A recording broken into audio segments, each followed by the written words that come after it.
Subscribe करिए study channel और इस बेल आइकन को दबाइए जिससे आपको हमारी नोटिफिकेशन मिले सबसे पहले।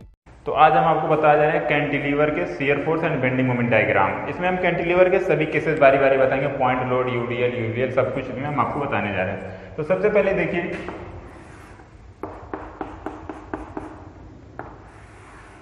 एक कैंटिलीवर है।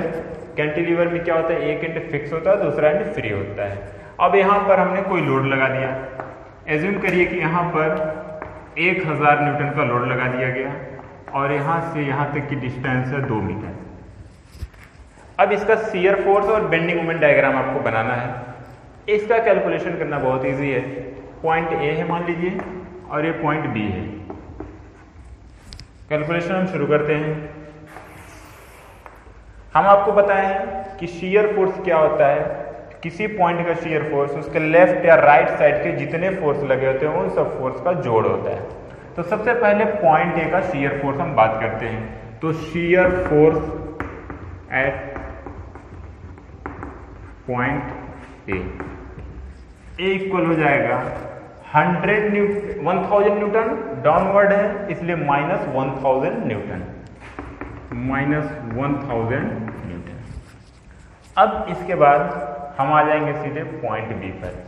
पॉइंट बी तक जितने फोर्स आप दिखाई दे रहे हैं पॉइंट बी से पहले, वो सिर्फ और सिर्फ यही एक फोर्स दिखाई दे रहा है 1000 न्यूटन का। इसलिए shear force at point B ये भी हो जाएगा -1000 न्यूटन। अब इसका डायग्राम भी आप बना लीजिए। देखिए यहाँ कभी -1000 न्यूटन और यहाँ भी -1000 न्यूटन और इसको आपने मिला दिया। ये हो गया इसका SFD शियर फोर्स डायग्राम। ये पॉइंट ए है और ये पॉइंट बी है। अब इसका बेंडिंग मोमेंट डायग्राम हम शुरू करते हैं। हाँ, एक बात आपको हम बता दें कि जो कैंटिलीवर का रिएक्शन होता है वो वॉल के अंदर हो जाता है। जैसे कि जितने फोर्स लगेंगे इन सब का रिएक्शन इस वॉल में होगा जिसमें कैंटिलीवर फिक्स होता है। अब हम इसकी बेंडिंग मोमेंट की बात करते हैं। तो देखिए बेंडिंग मोमेंट एट ए 0 होगा, क्योंकि मोमेंट के लिए दो चीज़ें होना जरूरी है, एक फोर्स दूसरा डिस्टेंस। यहाँ पर फोर्स तो है 1000 न्यूटन लेकिन डिस्टेंस 0 है, इसलिए वहाँ का बेंडिंग मोमेंट होगा 0। तो bending moment at A equal 0। उसके बाद हम आ जाएंगे बी पर।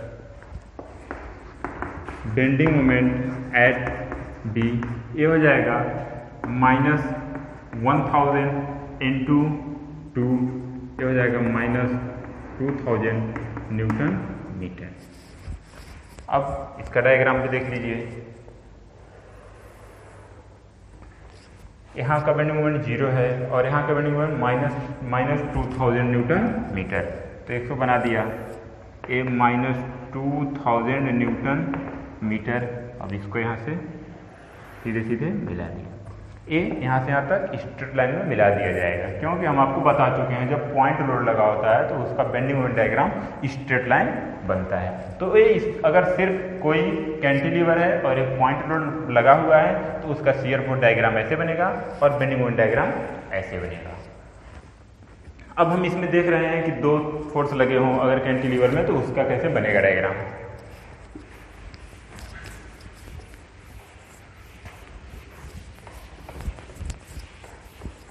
जैसे देखिए अगर ऐसे दे दें, यहाँ पे मान लीजिए 100 न्यूटन का लगा है और यहाँ पर 200 न्यूटन का लगा है। ये डिस्टेंस है 1 मीटर और ये डिस्टेंस है 1.5 मीटर। अब इसका shear force bending moment diagram बनाना है। मान लीजिए पॉइंट ए है, बी है और सी है, ये वॉल है। सेम ऐसे ही जैसे पहले है वैसे इसका भी बनाएंगे। देखिए शियर फोर्स एट ए का शियर फोर्स कितना होगा, -100 न्यूटन। अब आ जाएंगे हम बी पर। शियर फोर्स बी का निकालेंगे क्योंकि पॉइंट रूल लगा हुआ है तो हम आपको बता चुके हैं जहाँ पर पॉइंट रूल लगा होता है वहाँ लेफ्ट और राइट के 2 शीयर फोर्स मिलते हैं। पहले इस पॉइंट लोड को छोड़ करके शीयर फोर्स लिखा जाएगा, इसको छोड़ करके लिखेंगे यानी इसके लेफ्ट वाली वैल्यू लिखेंगे। तो shear force just left to B equal हो जाएगा लेफ्ट टू बी, यानी बी के लेफ्ट वाली वैल्यू लिखेंगे तो सिर्फ क्या मिलेगा, सिर्फ यही एक वैल्यू दिखाई देगी, वह है -100 न्यूटन। अब बात आती है इसके राइट वाली value, shear force just right to B, right to B, just right to B आएंगे ए भी वैल्यू मिल जाएगी आपको, इसलिए 2 वैल्यू मिलेगी। राइट टू बी आ जाएंगे यानी इसके राइट आ जाएंगे तो यहाँ तक कितनी वैल्यू दिखाई देगी, एक ए वैल्यू एक ए वैल्यू। जैसे कि शीयर फोर्स के अंदर टोटल फोर्स का जितने फोर्स वहाँ तक होते हैं सबका जोड़ होता है। 2 फोर्स आपको दिखाई दे रहे हैं, कौन कौन से हैं, एक -100 न्यूटन और एक -200 न्यूटन, ये हो गया -300 न्यूटन। अब आ जाएंगे सी पर, तो शीयर फोर्स एट सी का जो शीयर फोर्स है उसकी वैल्यू जो हो जाएगी, यही 2 वैल्यू आपको दिखाई दे रही है, 200 और 100 मिलकर के -300 न्यूटन। अब इसका डायग्राम भी आप देख लीजिए, यहाँ का शीयर फोर्स -100 है और यहाँ का शीयर फोर्स इसके लेफ्ट वाली वैल्यू जो है -100 है, -100 न्यूटन, इसको मिला दिया। इसके राइट वाली वैल्यू जो है वो ये है -300 न्यूटन और यहाँ की वैल्यू कितनी है, -300 न्यूटन। ये कंप्लीट हो गया। अब बेंडिंग मोमेंट डायग्राम देखिए कैसे बनाते हैं, इसको भी देख लीजिए। देखिए bending moment at A equal हो जाएगा 0, bending moment at B point का बेंडिंग मोमेंट कितना होगा, -100 × 1 यानी -100 × 1 यानी -100 न्यूटन मीटर हो गया। अब बेंडिंग मोमेंट एट सी इसकी वैल्यू देखिए क्या होगा, -100 × 1 + 1.5 2.5 यानी -100 × 2.5, फिर -200 × 1.5 -200 × 1.5, देखिए -100 × 2.5 250 हो गया, 200 × 1.5 300 यानी -550 न्यूटन मीटर। ये वैल्यू आपको हो गई। इसको आप डायग्राम में बना लीजिए, देखिए कैसे बना रहे हैं। ये पॉइंट ए था और बी और सी। अब देखिए यहाँ का वैल्यू है 0, फिर यहाँ की वैल्यू है -100 तो इसको मिला दिया 0 और यहाँ की वैल्यू -100 न्यूटन मीटर है यहाँ की वैल्यू। फिर आपको जो है यहाँ की वैल्यू -550 है, ये है -550 न्यूटन मीटर। एक पॉइंट ए है, ये बी है, ये सी है। ये इसका ए था शीयर फोर्स डायग्राम या सेफडी जिसे कहते हैं, और ये हो गया बेंडिंग मोमेंट डायग्राम जिसे डीएम भी कहते हैं। ये हो गया पॉइंट लोड कैसे भी दिया हो, अगर कैंटिलीवर है तो उसका shear force bending moment diagram आप बना लेंगे। अब हम यूडीएल पे आते हैं।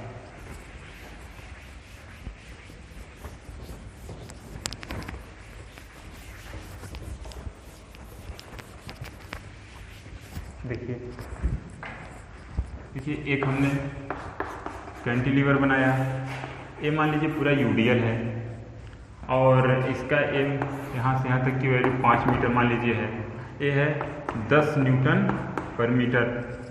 देखिए यहाँ से यहाँ तक की वैल्यू है 5 मीटर और जो लोड है वो है 10 न्यूटन पर मीटर। आप देखिए शीयर ए पॉइंट ए है मान लीजिए और एक पॉइंट बी है। देखिए shear force at A equal, यहाँ पर कोई फोर्स नहीं लगा है इसलिए यहाँ का शीयर फोर्स क्या हो जाएगा, 0 हो जाएगा। एंड अब शीयर फोर्स सीधे हम कहाँ आएंगे, बी पर। शीयर फोर्स एट बी का जो शीयर फोर्स होगा वो होगा 10 × 5 यानी 50, 10 × 5, लेकिन क्या होगा माइनस होगा क्योंकि डाउनवर्ड है, तो -10 × 5 यानी -50 न्यूटन हो गया। अब इसका डायग्राम बना लीजिए आप। देखिए यहाँ का 0 है और यहाँ का कितना है, -50 न्यूटन। पॉइंट ए है, पॉइंट बी है, ये हो गया इसका SFD शीयर फोर्स डायग्राम। इसको स्ट्रेट लाइन में मिला दिया, क्योंकि जो यूडीएल होता है उसका शियर फोर्स डायग्राम जो है स्ट्रेट लाइन होता है, बेंडिंग मोमेंट उसका कर्व बनता है। उसको देखिए bending moment at A equal हो जाएगा 0, क्योंकि ना तो फोर्स है ना कोई डिस्टेंस है। अब अगर हम बी का बेंडिंग मोमेंट लिखते हैं, इसको भी देखिएगा बेंडिंग मोमेंट एट बी, तो किसी भी पॉइंट का बेंडिंग मोमेंट का जो अगर यूडीएल सिर्फ यूडीएल है तो उसका फार्मूला हम आपको अब बता चुके हैं, Wx²/2 होता है। W कितना न्यूटन पर मीटर लगा हुआ है और x उसकी टोटल जो डिस्टेंस जितना ली जाती है डिवाइडेड बाई उसका स्क्वायर डिवाइडेड बाई 2। और नॉर्मल आप ये समझ सकते हैं, अगर या तो फार्मूले से लिखिए उस तरह तभी वही वैल्यू आएगी। और ये समझिए 10 न्यूटन पर मीटर है, 5 मीटर का हो जाएगा 50 न्यूटन, और मिडल में वर्क करेगा क्योंकि यूडीएल है, पूरा लोड उसके बीच में वर्क करेगा, इसलिए 50 न्यूटन का यहाँ से कितनी दूरी पर वर्क करेगा 2.5 पर। तो इसलिए ऐसे भी लिख सकते हो आप, लोड हो जाएगा 10 × 5 का, वर्क कहाँ करेगा बीच में, यानी × 5/2, डाउनवर्ड है इसलिए माइनस लगा दिया हमने। इसकी वैल्यू जो हो जाएगी 124, 5 दूना 10, 2 5 5 50 -50 न्यूटन मीटर, सॉरी नहीं 5 125 -125 न्यूटन मीटर, ये वैल्यू हो गई। तो इसको ऐसे बना लेते हैं हम, यहाँ पर ये हो गया 0 और यहाँ की वैल्यू हो गई -125 न्यूटन मीटर, और यहाँ से यहाँ तक हमने कर्व में बना दिए, कर्व बना हुआ है यहाँ से यहाँ तक, ऐसे कर्व बना हुआ है। अब हम आते हैं कि पॉइंट लोड और यूडीएल दोनों साथ लगाओ तो उसका डायग्राम कैसे बनेगा, शियर फोर्स डायग्राम और बेंडिंग मोमेंट डायग्राम। जैसे सेम इसी सवाल को हमने ले लिया और यहाँ पर 10 न्यूटन पर मीटर, साथ साथ यहाँ पर अगर 20 न्यूटन का लोड भी लगा हो, तो इसका शियर फोर्स डायग्राम कैसे बनाएंगे, जस्ट एकदम, और बेंडिंग मोमेंट डायग्राम कैसे बनाएंगे, देखिए शियर फोर्स एट ए हो जाएगा -20 newton and shear force at B point का शियर फोर्स जब आप लिखेंगे हो जाएगा -20 इंटू ए टोटल लोड 10 × 5 का 50, -20 और -10 × 5 यानी -70 न्यूटन का शियर फोर्स हो गया वहाँ का। अब बेंडिंग मोमेंट की बात करते हैं, तो बेंडिंग मोमेंट एट ए हो जाएगा 0 and bending moment at B, bending moment B की लिखेंगे तो जो यूडीएल वाला बेंडिंग मोमेंट आप कैलकुलेशन में कर लिए ना, उसकी वैल्यू आ रही है -125 और इसकी वाली वैल्यू आ गई -20 × 5। जो पॉइंट लोड से वैल्यू आएगी वो आएगी -20 × 5 और जो यूडीएल वाली से भी जस्ट आपको कैलकुलेट करके दिखाया वो आ रही है -125। क्योंकि जब किसी पॉइंट का बेंडिंग मोमेंट लेते हैं टोटल मोमेंट को जोड़ते हैं। अभी जब जस्ट निकाले कि इसका अगर 10 × 5 टोटल लोड × 5/2 जब आप कर रहे हो तो उसकी वैल्यू आ रही है -125। इन दोनों को जोड़ देंगे तो हो जाएगा -225 न्यूटन मीटर। तो इसका shear force diagram bending moment देखिए कैसे बनेगा। शियर फोर्स डायग्राम में पहले यहाँ पर आप बनाओगे कितना, जितना वैल्यू -20 का, फिर यहाँ की वैल्यू है -70, 20 और ये हो गया -70 न्यूटन और 20 न्यूटन, पॉइंट ए है बी है, ये हो गया एसएफटी इसका बन गया। अब इसका बेंडिंग मोमेंट डायग्राम आपको बनाना है, ये देखिए कैसे बन रहा है। यहाँ का बेंडिंग मोमेंट 0 है और यहाँ का बेंडिंग मोमेंट -2 to 5 है, तो इसको ऐसे मिला दिया। एक कर्व लाइन हमने बनाया, देखिए कर्व लाइन हम बना रहे हैं और ये हो गया -2 to 5 न्यूटन मीटर। एक पॉइंट ए है, एक पॉइंट बी है, इसका हो गया BM D हो गया। ये हो गया कि अगर पॉइंट लोड भी लगाओ यूडीएल भी लगाओ तो कैसे होता है इसका। अब एक थोड़ा सा हम इसमें कॉम्प्लिकेटेड बनाते हैं, पॉइंट लोड और यूडीएल लगा करके उसको आपको बता देते हैं बहुत ईजी वे में।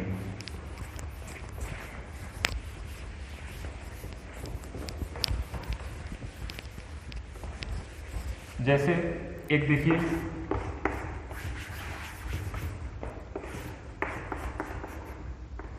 हमने कैंटिलीवर लिया, यहाँ पर कोई लोड लगा दिया, फिर यहाँ से 1 मीटर ए लिख दिया, फिर यहाँ पर यूडीएल लगा दिया, फिर यहाँ पर एक पॉइंट लोड लगा दिया। इसकी ए वैल्यू है 20 न्यूटन, ए वैल्यू है 10 न्यूटन, ए डिस्टेंस है 0.5, ए डिस्टेंस है 0.5, ए डिस्टेंस है 1। ये सब क्लियर हुआ। ए है 10 न्यूटन पर मीटर। ये सब आपको दिया हुआ है, ये पॉइंट लोड है, यूडीएल है, सब डिस्टेंस आपको दिया हुआ है। अब ये अब पॉइंट लिख लीजिए ए बी सी डी ई, ठीक है। अब इसमें कैलकुलेशन आप शुरू कर लीजिए। शियर फोर्स एट ए का शियर फोर्स कितना हो जाएगा -20 न्यूटन। एंड देखिए शियर फोर्स एट बी कितना हो जाएगा, देखिए शियर फोर्स एट बी, जब बी की शियर फोर्स लिखेंगे तो ए भी कितना हो जाएगा -20 न्यूटन। आप सब पोर्शन को जैसे जो एक जैसा दिखता हो उसको अलग अलग में डिवाइड कर, जैसे इतना एक जैसा दिख रहा है इसको ए बी पोर्शन में, यूडीएल है तो ए सी पोर्शन में, फिर एक जैसा है तो ए सी डी ए डी ई, ऐसे ऐसे आप डिवाइड कर लेते हैं तो अब ईजी होता है। तो अब बी का लिख रहे हैं तो बी के लिए, बी को लिखने के लिए इससे इधर सिर्फ यही एक फोर्स दिखाई दे रहा है तो इसकी वैल्यू हो जाएगी -20 न्यूटन। अब आ जाएंगे हम कहाँ की वैल्यू लिखेंगे, सी की। तो सी का हम लेफ्ट राइट का नहीं लिखेंगे बल्कि सी की डायरेक्ट वैल्यू लिख लेंगे, क्योंकि हम पॉइंट लोड नहीं लगा है। हम आपको बता चुके हैं लेफ्ट राइट वैल्यू वही होती है जहाँ पॉइंट लोड लगा होता है। तो हम सी की वैल्यू लिखते हैं, शियर फोर्स एट सी, इसकी वैल्यू जो हो जाएगी आपको यहाँ तक टोटल कितना फोर्स मिल जाएगा, 20 न्यूटन का ए और 10 न्यूटन पर मीटर, 1 मीटर का 10 न्यूटन ए, तो ये हो जाएगा -20 और -10, ये मिलकर हो गया -30 न्यूटन हो गया। अब आगे बात हम पॉइंट डी पर आएंगे, लेकिन पॉइंट डी के लिए क्या करेंगे, लेफ्ट और राइट की अलग अलग वैल्यू होगी। तो अब हम आगे पॉइंट डी पर, तो shear force just left to D की जस्ट लेफ्ट टू डी की वैल्यू लिखेंगे तो यही वैल्यू दिखाई देगी, ए और यही दो वैल्यू दिखाई देगी, जस्ट इससे पहले वाली वैल्यू हो गई -30 न्यूटन। अब राइट टू डी की वैल्यू लिखेंगे, shear force just right to D, just right to D की वैल्यू लिखेंगे तो अब ये भी वैल्यू इंक्लूड हो जाएगा। तो 20 है और -10 है, -30 और -10 और मिल जाएंगे तो -40 न्यूटन हो गया, तो हो गया -40 न्यूटन। अब यहाँ की वैल्यू आ जाएंगे ई की, तो भी वैल्यू वही मिलेगी। तो शियर फोर्स एट ई, ये जो वैल्यू यहाँ तक थी वही वैल्यू फिर दिख रही है, उतनी ही वैल्यू, तो फिर ये भी हो गया -40 न्यूटन। अब इसका डायग्राम देख लीजिए, देखिए यहाँ का जो है वो शियर फोर्स ए का -20 न्यूटन है, तो हो गया -20 पॉइंट ए है। अब देखिए शियर फोर्स जो है बी का भी पहली वाली वैल्यू कितनी मिली है, शियर फोर्स एट बी कितना -20, इसको ऐसे -20, ये भी -20 न्यूटन है यहाँ की वैल्यू। अब शियर फोर्स एट सी की देख लीजिए वैल्यू कितनी है, -30, तो इसको बना दिया और ये -30 न्यूटन हो गया। और शियर फोर्स एट डी की वैल्यू जो है, shear force just left to D है -30, लेफ्ट टू डी की वैल्यू है -30, ये भी इसके बराबर कर दिया। And just right to D कितना हो गया, -40, यानी ये -40 न्यूटन का हो गया। और यहाँ की भी वैल्यू कितनी है, -40, ये भी -40 न्यूटन का हो गया। इसका शियर फोर्स डायग्राम बन गया। जो हम आपको बताए हैं पहले से, ये देखिए यूडीएल है, देखिए यहाँ स्ट्रेट लाइन इस तरह बन रहा है, और जहाँ पर पॉइंट लोड है वहाँ का स्ट्रेट लाइन बनेगा लेकिन पैरेलल बनता है, वो स्ट्रेट लाइन पैरेलल होता है और ये इंक्लाइंड होता है किसी एंगल पे, जो ये यूडीएल का होता है। अब इसका बेंडिंग मोमेंट डायग्राम देख लीजिए कैसे बनेगा, और बेंडिंग मोमेंट कैसे निकालेंगे पॉइंट टू पॉइंट। जैसे बेंडिंग मोमेंट एट ए की हम बात करें, बेंडिंग मोमेंट एट ए ये हो जाएगा 0, फिर bending moment at B, bending moment at B हो जाएगा -20 × 1 यानी -20 न्यूटन मीटर। और bending moment at C, bending moment देखिए सी की वैल्यू होगी लेकिन -20 × 2, -20 × 2, और ये लोड देखिए 10 × 1 का लोड यहाँ से 0.5 की डिस्टेंस पे लगेगा, क्योंकि हम यहाँ इसका इस पॉइंट का हम बेंडिंग मोमेंट लिख रहे हैं, तो इसके लिए -20 × 2 और 10 न्यूटन पर मीटर, 1 मीटर का हो जाएगा 10 न्यूटन लोड, और इसके मिडल में वर्क करेगा तो यहाँ से कितनी डिस्टेंस पर होगा, 0.5 की, इसलिए -10 × 0.5। फिर ये हो गया, हम बेंडिंग मोमेंट एट सी का हो गया, बस वैल्यू अब इतनी वैल्यू थी इसलिए हो गया, ये हो गया -40 और -5, यानी हो गया -45 न्यूटन मीटर हो गया।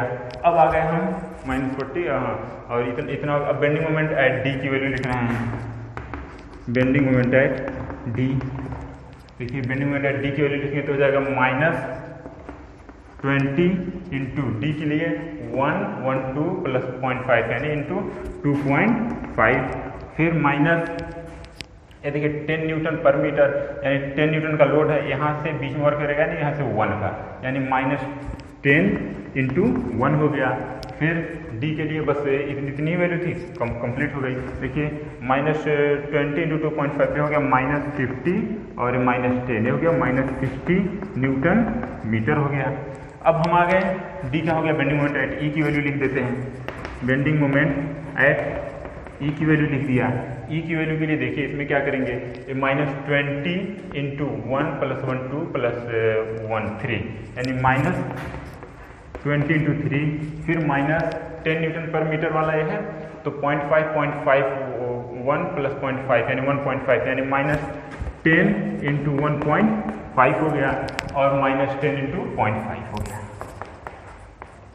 देखिए वैल्यू कितनी हो गई, 60 हो गया और 10 × 1.5 15, यानी 60 और 15 75 हो गया और ये 5 मिलकर कितना हो गया 80, तो -80 न्यूटन मीटर। डायग्राम बना लीजिए इसका, क्योंकि जगह कम इसलिए इसको मीटर बना देते हैं हम।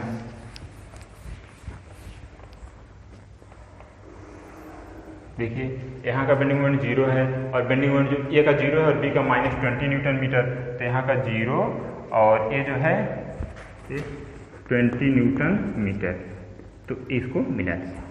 ठीक है, अब देखिए सी का जो बेंडिंग मोमेंट है उसकी वैल्यू है -45 न्यूटन मीटर, तो इसको ऐसे मिला दिया और इसकी वैल्यू हो गई, कर्व में मिला रहे हैं हम इसका बेंडिंग मोमेंट, क्योंकि यहाँ से यहाँ तक क्या यूडीएल है, तो यहाँ की वैल्यू आई है -45 न्यूटन मीटर आ गई है। अच्छा, फिर जो सी वहाँ के डी की वैल्यू आई है, बेंडिंग मोमेंट एट डी की -60 आई है, तो इसको ऐसे कर दिया और यहाँ से यहाँ तक ऐसे स्ट्रेट लाइन में मिला दिया, -60 न्यूटन मीटर, और यहाँ की वैल्यू आई है -80 आई है, ऐसे कर दिया, ये कर दिया, या यहाँ की जो वैल्यू है -80 न्यूटन मीटर। इसका bending moment diagram A B C D A, इसका क्या बन गया, BMD बन के तैयार हो गया। तो ये कंप्लीट हो गया shear force bending moment diagram UDL का। किसी भी केस में चाहे कैंटिलीवर का पॉइंट लोड हो या यूडीएल हो, कैसा भी सवाल हो आपको लग जाएगा। अब हम आपको बता देते हैं अगर यूवीएल लगा हो तो क्या करेंगे।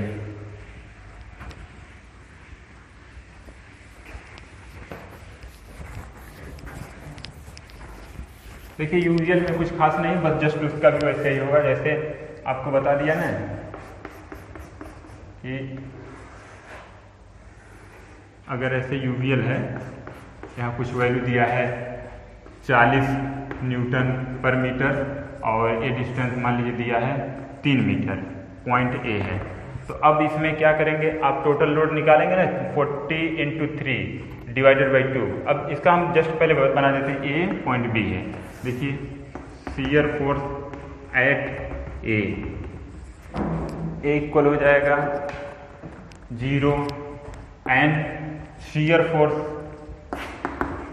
एट बी, ए इक्वल किसके हो जाएगा, देखिए शियर फोर्स एट बी की जब बात करेंगे तो ए इक्वल हो जाएगा टोटल लोड जो यूवीएल का होता है WL/2 होता है, W की वैल्यू 40, L की वैल्यू 3, यानी -40 × 3 डिवाइडेड बाई 2, यानी 20 × 60, यानी -60 न्यूटन। देखिए इसका मैं बना देता हूँ। अब देखिए इसका जो वो बनेगा, यहाँ की वैल्यू 0 थी और यहाँ की वैल्यू -60 न्यूटन है शियर फोर्स। अब इसका जो यहाँ से यहाँ तक का जो बनेगा वो भी क्या बनेगा, कर्व ही बनेगा, क्योंकि यूवीएल का आपको बताएं दोनों कर्व बनता है, इसलिए इसको कर्व में मिला दिया।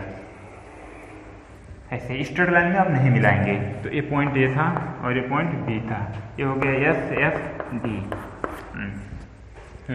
अब जो है बेंडिंग मोमेंट इसका कैसे होगा, देखिए bending moment at A equal क्या हो गया, 0 हो गया, और बेंडिंग मोमेंट एट बी लिखना है। देखिए इसका टोटल लोड कितना होता है, WL/2 होता है, तो अब देख लीजिए, अब bending moment at B total load होता है WL/2 होता है 40, यानी 3 डिवाइडेड बाई 2, यानी -60 का लोड हो गया, तो -60 का लोड और यहाँ से कितनी डिस्टेंस पे वर्क करता है टोटल का divided by 3 divided by 3 into यानी 1, यानी -60 न्यूटन मीटर। तो यहाँ का इसका जो बेंडिंग मोमेंट डायग्राम हो गया वो भी इतनी ही हो गया।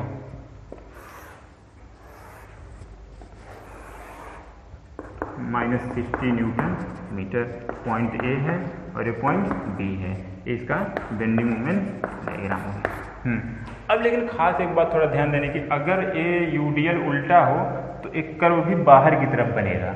इसके पीछे आपको ज्योमेट्री से समझाने से आपको लॉजिकल में समझा दूँ। जैसे देखिए कि यहाँ से अगर आधे पोर्शन को आप देखिए तो आधा से ज़्यादा लोड इधर है और आधे से कम लोड इधर है। इसका मतलब अगर ये लाइन सीधी आती, अगर मतलब जैसे सीधे सीधे इसको बनाते तो ये लाइन यहाँ पर होनी चाहिए थी, लेकिन यहाँ उल्टा हो रहा है। यहाँ आधे से जितना होना चाहिए उससे कम ही इधर है, इसलिए देखिए अंदर की तरफ है।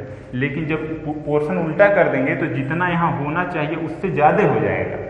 जैसे ये तो कंप्लीट हो गया सवाल, लेकिन अगर ये यूवीएल ऐसे उल्टा बनाया हो किसी सवाल में तो ये सवाल कंप्लीट हो गया। लेकिन मैं आपको जो बताना चाह रहा हूँ वो बता दूँ। जैसे अगर ऐसे यूवीएल बना है, ऐसे बना है, किसी कैंटिलीवर में यूवीएल ऐसे बन गया है, तो इस पोर्शन का अगर शियर फोर्स जैसे वैल्यू तो यहाँ भी जो आई थी वही आएगी, जो कैलकुलेशन में फोर्स तो सेम ही आएगा, यहाँ का तो जीरो आएगा। लेकिन ये जो डायग्राम बनेगा आपका ये ऐसे बन जाएगा, यहाँ का जो वैल्यू बनेगा ये ऐसे आ जाएगा, ये ऐसे आ जाएगा। मतलब कर्व जो है बाहर की तरफ जाएगा, उसमें कर्व क्या अंदर की तरफ जा रहा है, इसमें बाहर की तरफ जाएगा। इसको यूँ समझ लीजिए आप, अगर आपको कोई कन्फ्यूजन हो रहा है, जैसे अगर जो सीधे सीधे लाइन ऐसे मिलाते ना हम सीधे सीधे, तो सीधे सीधे उसका मिडल में उतनी वैल्यू होती। लेकिन यहाँ क्या देख रहे हैं ना, आधे पर वैल्यू जो है आधे से ज़्यादा है, इसका मतलब थोड़ा ज़्यादा हो जाएगा। और जब उल्टा हो रहा है तो उससे कम हो रहा है, इसलिए वो अंदर की तरफ हो जाता है। इसको ज्योमेट्री से भी आप समझते हैं, पैराबोला हाइपरबोला अगर आप पढ़े रहेंगे तो उससे और समझ, तभी क्वेश्चन लिख के आपको बताएंगे। लेकिन चूंकि क्वेश्चन नहीं लिखे हम, इसलिए ऐसे डायरेक्ट आप कॉन्सेप्चुअल समझ सकते हैं इस चीज़ को। इसलिए कभी भी डायग्राम अगर बनाए तो इसको ध्यान दीजिए कि कर्व अंदर की तरफ बनेगा बाहर की तरफ बनेगा। चलिए ओके, थैंक यू।